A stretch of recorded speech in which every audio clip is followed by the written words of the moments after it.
I noticed her hands before I noticed her face. Not because they were beautiful, though they were, but because of how still they were. Everyone else at the cafe kept moving, tapping phones, lifting cups, pretending not to wait for something. But she sat there, fingertips resting on the rim of her glass, as if holding a thought she couldn't say out loud. I was supposed to be reading. I wasn't. She looked mid-40s, maybe older, with that calm certainty some people wear like a scent. Not arrogance, just the quiet weight of having lived longer than the people around her. Her hair was pinned up, but a few strands escaped and brushed her neck every time she turned her head. That detail kept catching the light, and I kept pretending not to look. The second time she caught me staring, she smiled, not a full smile, more like a recognition. Something about it made the air shift. I looked down at my book again, but the words had stopped making sense. When the waiter came, she spoke softly, her voice low and even. I don't remember what she ordered, only how it sounded, careful, deliberate, as if she was choosing every word for a reason. And when she reached for her bag, her fingers grazed mine. Barely. Just enough to feel the warmth of her skin, and the static pulse that followed. She paused. So did I. That kind of moment, the small, unplanned ones, is where everything dangerous starts. She sat across from me after that. I don't remember inviting her or her asking. She just moved. And it felt natural, like the space between us had been waiting. Up close, her confidence looked different. There were lines around her mouth, the kind that come from trying not to cry in public. Her perfume wasn't sweet, more like clean linen and rain that had just stopped. When she spoke, she asked what I was reading. I told her. She nodded, pretending interest, but her eyes were elsewhere. Studying me, maybe? Or trying not to. You're not from here, she said after a pause. I laughed, a little too quickly. That obvious? It's the way you listen, she said. People here don't listen that hard. I didn't know what to say to that. The silence that followed wasn't uncomfortable, just thick, suspended. The kind that feels like it could break into something if either of us breathed too deeply. Her hand was on the table again, near mine. I didn't move closer, but I didn't move away either. She traced the edge of her cup with one finger, slow circles, as if drawing something invisible. There was something about the way she avoided eye contact that made me want it more. When she finally looked up, her gaze held longer than it should have. There was no smile this time, only the faintest question behind her eyes. Something like, "Do you know what you're doing?" I didn't. But I also didn't look away. She came back the next day. Not to me, at least, not in any deliberate way. She sat 2 tables over, half hidden behind a plant that looked like it had given up on sunlight. But I knew she saw me. The slight turn of her head when I walked in, the way her fingers hesitated on the rim of her coffee cup, those weren't coincidences. I didn't go to her right away. I told myself it was respect. Maybe cowardice. Or both. After 20 minutes, she looked up, caught my eyes, and tilted her head slightly, not an invitation, exactly, but something close enough to undo all my restraint. When I sat across from her, she smiled faintly. You read fast. I didn't finish it, I said. Because of me? Her tone was light, teasing, but the silence after it was heavy enough to answer for both of us. Her name was Elena. She said it quietly, as if it was something fragile. She used to teach art at a small school outside the city. Not anymore, too many students, too little time, she said. I noticed she didn't mention a husband. Just a ring mark on her finger, faint but still there, like a shadow that hadn't caught up to her new life. When I told her I was 26, she didn't hide her surprise. Her smile faltered just enough to show she was thinking about it. That's yum, she said finally, stirring her coffee even though it didn't need stirring. Old enough to notice things, I replied. Her eyes lifted. Like what? I hesitated. Like how you don't finish your sentences. Her lips curved, not a smile, exactly. Some things sound worse when you say them out loud. The cafe grew louder around us, clinking cups, a chair scraping the floor, a door opening, but between us, everything slowed down. She leaned in slightly, just to be heard over the noise. Her hair brushed my arm. The touch wasn't long enough to call it deliberate, but not short enough to be forgotten. Her voice dropped lower. "You shouldn't look at me like that," she whispered. "Like what?" "Like you don't know better." Her words hit something sharp inside me: guilt, curiosity, want. Maybe all three. I wanted to ask why she cared, but the look in her eyes already told me, because she did. Because whatever this was, it shouldn't be. Still, she didn't move away. Later, outside, the light had softened into that late afternoon warmth that makes everything look like memory. She was standing near the door, holding her coat, not putting it on. "I shouldn't keep running into you," she said, not quite facing me. "Then don't run," I answered before I could think. She turned then, really looked at me, and the space between us shrank in a breath. Her hand rose, almost absently, to fix the collar of my shirt. The gesture was small, motherly even, but her fingers lingered at the edge of my throat just a heartbeat too long. Neither of us moved. The city noise faded behind us, replaced by something quieter, heavier. And when she finally dropped her hand, it wasn't distance she left in its place. It was a promise neither of us dared to name. It started raining the next afternoon, thin and steady, the kind of rain that turns everything quiet. I found her again, though I told myself I wasn't looking. The cafe was almost empty. She was at her usual table, tracing lazy shapes on the fogged window with the tip of her finger. When she noticed me, she didn't smile. Just a small lift of her chin, acknowledgement, not invitation. Still, I went over. "You're early today," I said. She glanced at the clock on the wall. "I didn't sleep much." "Why not?" Her eyes lingered on mine for a fraction too long. "Thinking," she said. Then, softer. "About nothing that should matter. We talk the way people do when they're trying not to say what they mean."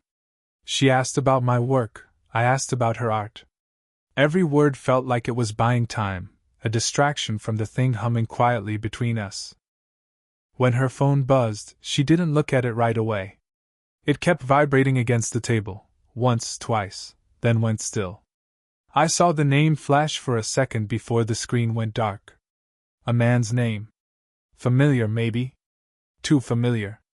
"You can answer it," I said. She shook her head. "Not right now."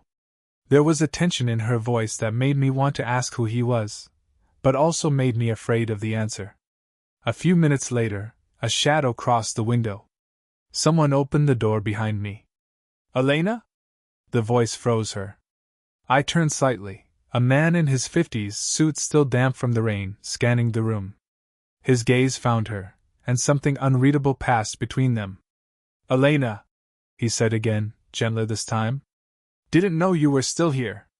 She smiled, the kind of smile you use when you have to. "Just coffee." He nodded, polite but watchful. Then his eyes flicked to me. "Friend of yours?" Her hesitation was brief, but it was enough. "A former student," she said quickly. "We were just catching up." That word, student, landed harder than it should have. He offered a restrained smile, muttered something about waiting outside, and left. The silence he left behind was unbearable. "I'm sorry," she said finally, voice low. "He's complicated."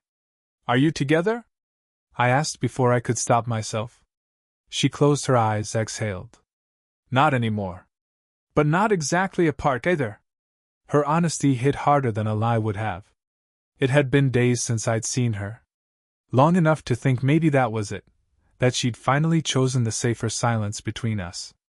But then came her message. Just 4 words, "Are you still there?" An hour later, I was outside her apartment, not quite sure if I'd been invited or if I'd just followed the gravity of those words. The door opened slowly. She was barefoot, wearing a thin gray sweater that slipped off one shoulder. The hallway light fell across her face, softer than I remembered. "I shouldn't have called you," she said, voice uneven. "I would have come anyway." She hesitated, fingers tightening on the edge of the door. Then, quietly, "Then come in." The room smelled like rain and turpentine, paint, half dried on a canvas near the window. There were sketches everywhere, faces, hands, fragments of bodies that looked too real to be imagined. She poured wine but didn't drink it. Neither did I. "I saw him," she said finally. "The man at the cafe." I stayed quiet. "He asked about you?" "Why?" She looked up. "Because he knows me too well. He sees things before I admit them." I waited for her to continue, but she didn't. The silence stretched until it almost hurt. "Elena." She turned toward me then, sudden, sharp, like she'd been fighting herself and finally lost. "Why didn't you walk away when you should have?" she asked. I met her eyes. "Because you didn't want me to." Something flickered across her face, not surprise, but recognition. And then she moved closer. The air between us thickened. I could hear the faint hum of the city outside, the whisper of her breathing. She reached up, almost absently, to touch my collar. Her fingers trembled as they brushed against my neck, lingering there. "I don't know what this is," she whispered. "I just know it shouldn't be happening." "Then tell me to leave." Her breath caught. "I can't." The words came out like a confession, small, broken, true. I stepped forward. She didn't move back. Her hand found my wrist, holding it as if to stop me, but her grip softened instead, guiding it toward her face. My thumb brushed her cheek, the warmth of her skin startlingly real. She closed her eyes, leaning slightly into the touch. "Elena." I started, but the sound of her name barely made it past my throat. When she opened her eyes again, they were shining, not with tears, but with something that felt like surrender and fear wrapped together. "This is going to ruin us," she said. "Maybe," I whispered, "but I can't stop." Her lips parted, not for a kiss, not yet, but close enough that I could feel her breath tremble against mine. The world narrowed to that single inch of air between us, her pulse against my fingertips, her heartbeat quickening beneath the thin fabric of her sweater. And then a knock. Sharp. Loud. She froze. The sound shattered everything. "Elena?" A voice called from the other side of the door. Familiar. The same man. Her eyes widened. She stepped back, chest rising and falling too fast. I could still feel the ghost of her warmth on my hand when she whispered, barely audible, "Don't say a word." She didn't open the door right away. The voice outside called her name again, softer this time. "Elena?" Then footsteps fading down the hall. When she finally exhaled, it came out like she'd been holding her breath for years. "He has a key," she said quietly. My pulse jumped. "Who is he, Elena?" She didn't answer at first. Just crossed to the window, pulled the curtain back, and stared down at the street below. A car idled, headlights spilling across wet pavement. "He was my husband," she said at last. "We separated 2 years ago. He still checks on me. Make sure I'm not." She hesitated, searching for a word that wouldn't sound like control. "Lost." I waited. The room felt smaller by the second. "You didn't tell me that," I said. "I didn't think it mattered." "It does now." Her hand tightened on the curtain, knuckles pale. "He thinks I'm fragile. That if he leaves me alone long enough, I'll disappear." She turned back, eyes tired but fierce. "He's not wrong. There are days I almost believe him." I took a step closer, but she shook her head. "Don't," she whispered. "Not when I can still feel him just outside that door." But she didn't move away either. Her sweater brushed against my sleeve as she passed me, reaching for the untouched wine on the table. She poured, and her hand trembled enough that a few drops hit the floor. "Elena." She handed me the glass instead. "If I tell you something, promise you won't try to fix it." "I won't." She looked at me then, something breaking open behind her calm. "When I met you," she said, "I thought you reminded me of someone I used to be. But it's worse than that. You make me want to be her again." I didn't breathe. "I used to paint," she continued. Before everything with him. Before I started believing I was too old to want anything. Her eyes flicked to me, sharp and searching. You made me remember what wanting feels like. And I hate you for it. The words landed like a slap, not cruel, but desperate. You don't hate me, I said quietly. Her lips twitched, almost a laugh. No. That's the problem. The thunder rolled somewhere distant. The air between us seemed to hum. When she brushed past me toward the sink, her shoulder grazed my arm. It was accidental, but she stopped, just stopped, her breath catching. I could see it, the argument inside her. Every reason to stop, every pull not to. Her voice came out as a whisper. If he finds out you're here, I don't care. You should. I stepped closer anyway, enough that I could see the pulse in her throat. Then tell me to go, I said. Her hand rose halfway, as if she might push me back, but instead, her fingertips grazed my jaw, a trembling, barely there touch. I can't keep lying, she breathed. Not to him. Not to myself. Her voice broke on the last word, and when she tried to move away, I caught her wrist, not to stop her, but to steady her. We stood there, hearts racing, rain against glass, the world outside fading. She looked up at me, eyes shining. Then don't, I said. The silence that followed wasn't peaceful, it was electric. And when she finally leaned in, not a kiss, not yet, but a breath away from one, her whisper burned through the space between us. Then stay. The rain hadn't stopped. It fell in long, silvery threads outside her window, blurring the city lights into soft halos. Inside, the air was warm and close, the kind of heat that comes from being too near someone you shouldn't touch. Elena stood by the table, one hand pressed flat against it like she needed the wood to steady herself. Her breath was uneven, shallow. I could feel her pulling back even as her body leaned slightly forward, toward me.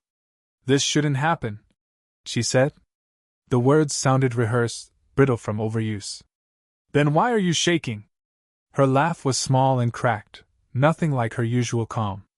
Because I'm too old to mistake wanting for wisdom. I stepped closer, just enough that I could feel the faint warmth radiating from her skin. And I'm too young to pretend it doesn't matter. She looked up at me then, really looked, and something inside both of us broke open. She reached for her wine, but her hand missed it. Instead, her fingers brushed mine. Once. Then again, as if confirming it wasn't an accident. The contact was small, almost innocent. But it carried everything, the hesitation, the ache, the months of pretending. I could smell her perfume, soft, rain-soaked, faintly floral. Her pulse fluttered at her throat. Elena, I whispered. Her name came out like a confession. Don't, she said, but her voice betrayed her. Tell me to stop. She didn't. The silence was louder than any answer could have been. When I reached up to tuck a strand of hair behind her ear, my knuckles grazed her cheek. Her eyes fluttered shut for half a heartbeat, then opened again, darker now, steady. You don't know what you're doing, she said. Then show me, I whispered. She moved first, so subtle I almost thought I'd imagined it. A step closer. The faintest tilt of her chin. Her fingers rose to my chest, pressing lightly through the fabric of my shirt, as if to test whether I was real. The air seemed to pulse around us. I could hear everything, her breath, the hum of the fridge, the rain ticking against glass. Every sound sharper, slower. Then her forehead rested against mine. It wasn't a kiss. It was heavier than that, a surrender made in silence. Her voice trembled when she spoke. If I let this happen, I lose what's left of who I was. I swallowed hard. Maybe that's how you find who you are now. Her eyes met mine, and for the first time, there was no fear, only clarity. This can't be forever, she said. I know. But it's real. Yes. That one word hung between us, fragile and final. Then her hand slipped to the back of my neck, fingers tightening. Our lips hovered, one breath apart, one heartbeat away, before she whispered, almost against my mouth. Then let it be enough. And when the space between us finally vanished, it wasn't perfect or cinematic. It was desperate. Messy. Human. Every regret, every hesitation, every missed moment poured into that kiss, not a promise, but a truth neither of us could deny anymore. When she pulled back, her eyes were wet, but steady. "I understand now," she said softly. "You were never the mistake." I exhaled. "And you were never the lesson." Outside, the rain kept falling, steady, endless, as if the world had been holding its breath too.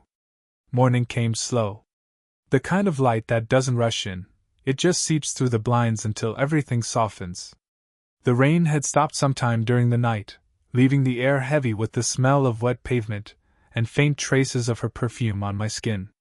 Elena sat by the window, a blanket around her shoulders, her hair loose for once.